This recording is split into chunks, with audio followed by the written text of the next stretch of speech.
Many people know by now that the United States spends much more on healthcare than any other country, and that health outcomes are not a lot better, and in many instances worse. That raises the question, is our healthcare spending actually worth it? That's the topic of this week's Healthcare Triage.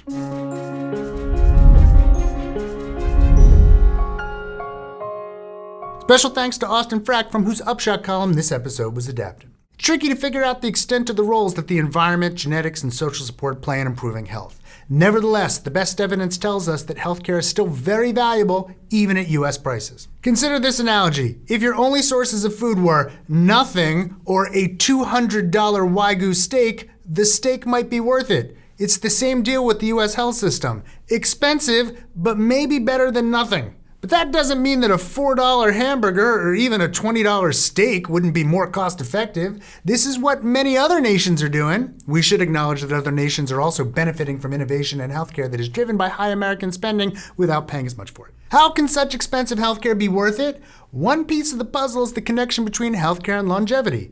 Research published in 1994 used clinical studies to estimate the effect of medical interventions for common diseases on mortality reduction. With this approach, they estimated that of the 7.5 years of life expectancy gained between 1950 and the early 1990s, 3 years, or 40%, could be attributed to healthcare. Nearly all of this longevity gain is because of declines in infant mortality and in death from cardiovascular disease, which we've discussed in previous episodes.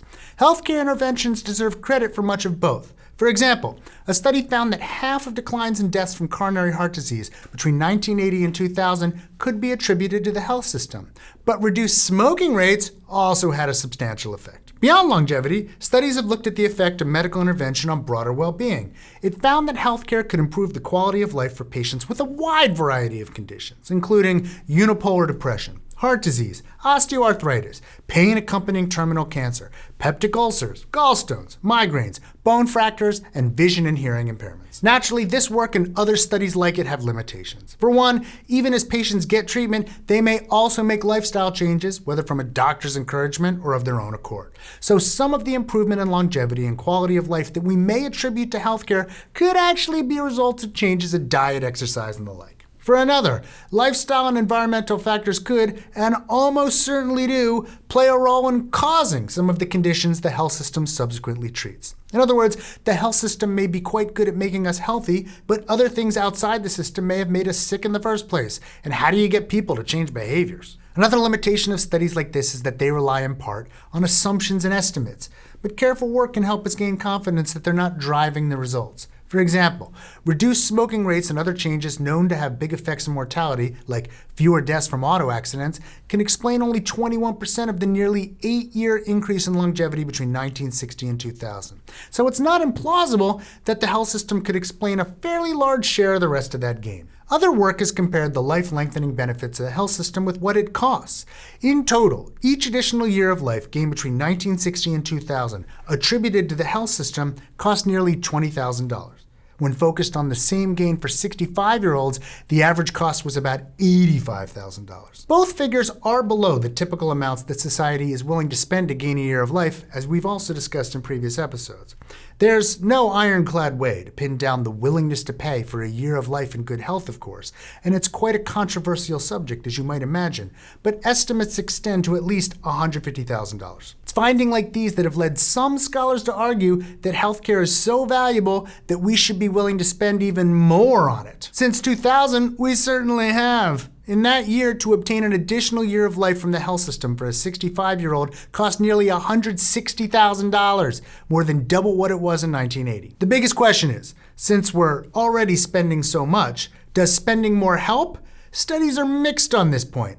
Some suggest that spending more provides substantial additional benefit, some suggest it doesn't. The answer may depend in part on what part of the health system you examine. Recent study in Health Affairs concluded that fewer adverse events from cardiovascular disease explained half of the slowdown in the rate of growth in Medicare spending from 1999 to 2012. And the health system, specifically medication, accounted for half of that reduction in cardiac events. Another Health Affairs study focused on 7 prevalent chronic conditions. The conditions examined: breast and lung cancer, cerebrovascular disease, chronic obstructive pulmonary disease, diabetes, HIV/AIDS, and ischemic heart disease are collectively responsible for most of the mortality and serious disease in the population.